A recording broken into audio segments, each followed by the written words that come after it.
What we're going to do is add some boom to a kick drum that has no boom.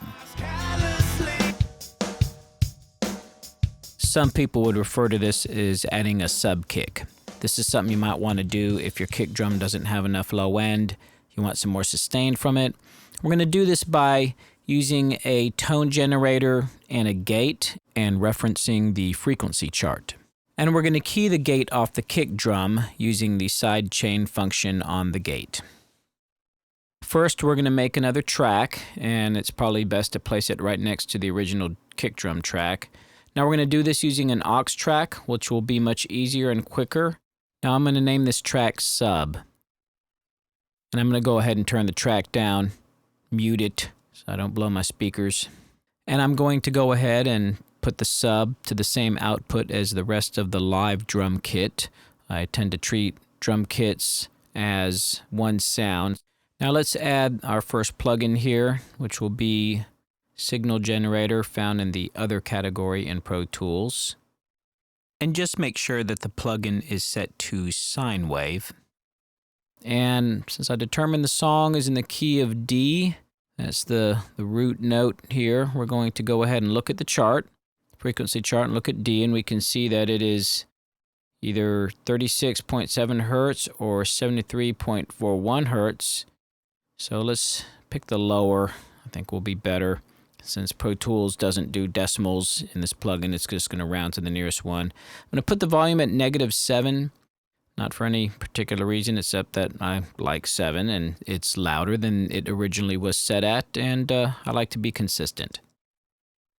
All right, so we got a signal here. We're going to go ahead and add a gate plugin, which is found in the Dynamics category of the Pro Tools plugins list. I'm going to go ahead and add a key input right here in the key input menu. I'm going to choose bus 45 because I always use 45 for this. And I'm going to go ahead and set the side chain to key. So it's going to be looking for that key input. We're going to go over here to the kick drum and add a bus, send to 45. And you'll see that when I added this bus, that the bus fader is already turned up to 0. This is a setting I changed in my preferences. Under the mix tab, settings, turn off, sends default to infinity. And once again, it's just good to always keep things the same way when you're doing these kind of techniques, so it's always going to work.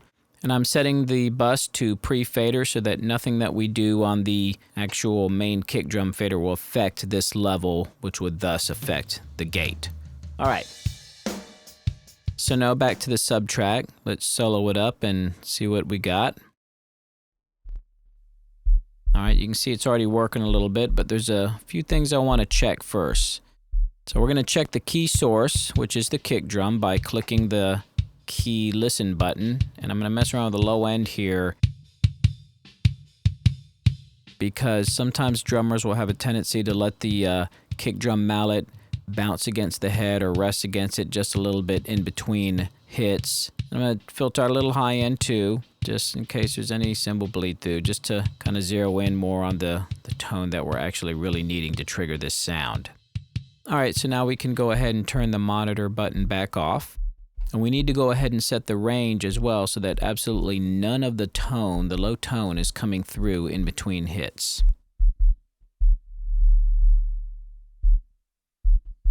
We're going to go ahead and set the threshold here, which is setting the sensitivity to the key input signal.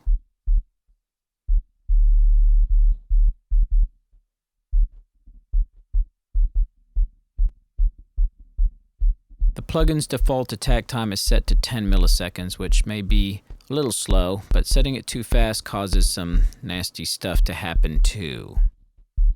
So let's put it in there. I tend to like stuff like this, adding these kind of tones or working with bass to come in a little behind the initial kick drum. It just seems to keep things punchy but have clarity, less muddy.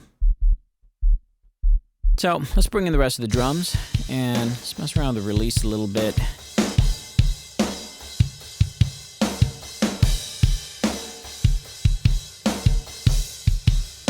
Now this is really where you're going to affect the character of the kick drum.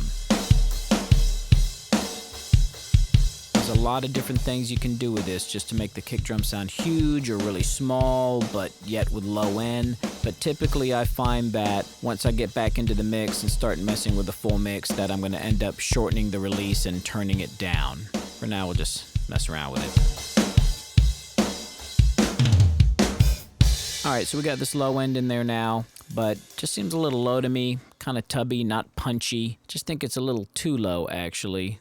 Now, the key of the song is D, so if we look at the fifth, which is an A is either going to be 27.5 hertz, which is probably too low, or 55 hertz. I'm going to go for 55 hertz here.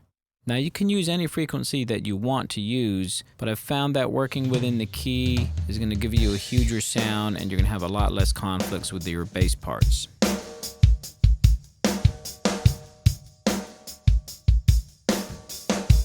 Okay, so now you just need to get the sub kick where you want it.